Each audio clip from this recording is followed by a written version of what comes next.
Satu. Kalau ya ada yang mau disampaikan, Pak?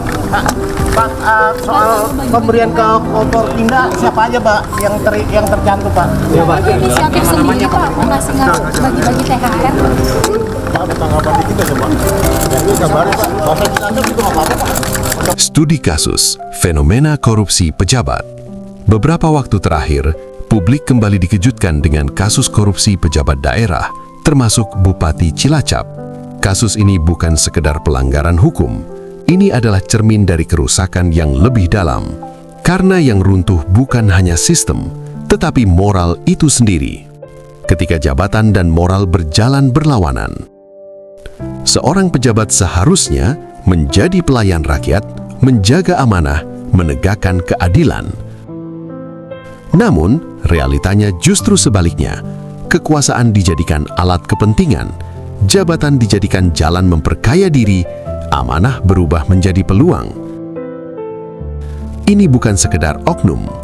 Jika kasus seperti ini terus berulang, maka kita harus jujur. Ada yang salah dalam cara kita memandang moral. Bukan karena tidak tahu, tapi karena tidak menjadikan standar. Apakah para pejabat tidak tahu bahwa korupsi itu haram?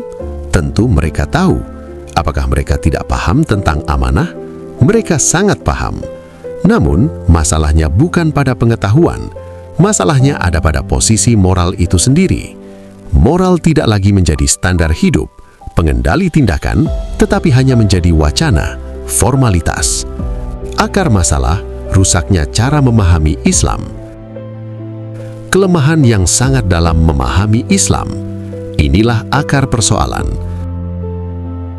Islam tidak lagi dipahami sebagai sistem yang mengikat seluruh tindakan, melainkan hanya sebagai identitas atau ritual. Akibatnya, seseorang bisa sholat tapi tetap korupsi, bisa berbicara agama tapi mengkhianati amanah. Ketika Islam dipersempit, moral ikut runtuh. Kitab Nizamul Islam juga menggambarkan bahwa yang tersisa hanyalah sekedar hukum-hukum ibadah.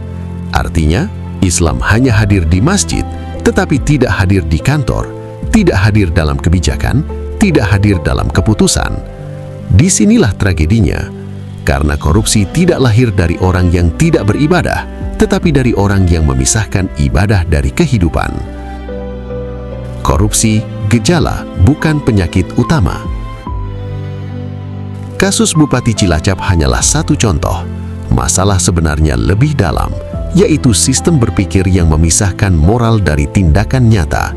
Dalam kitab Nizamul Islam dijelaskan, perilaku manusia mengikuti pemahamannya.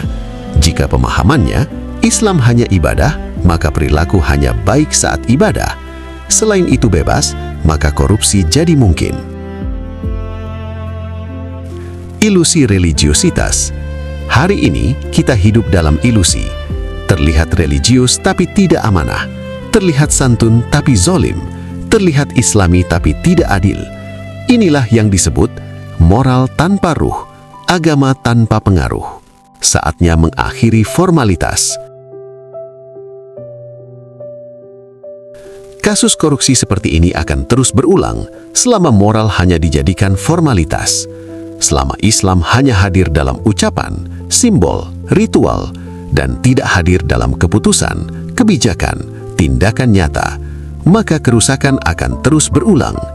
Korupsi bukan sekedar pelanggaran hukum, ia adalah bukti bahwa moral telah kehilangan makna.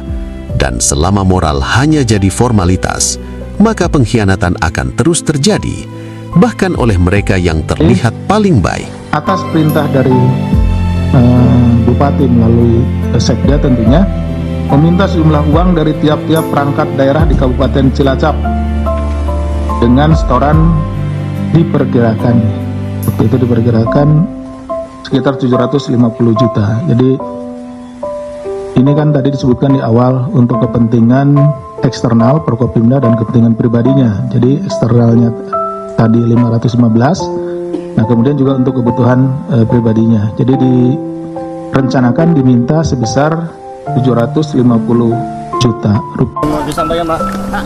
Pak, soal pemberian ke Forkopimda siapa aja, Pak, yang tercantum, Pak? Iya, Pak.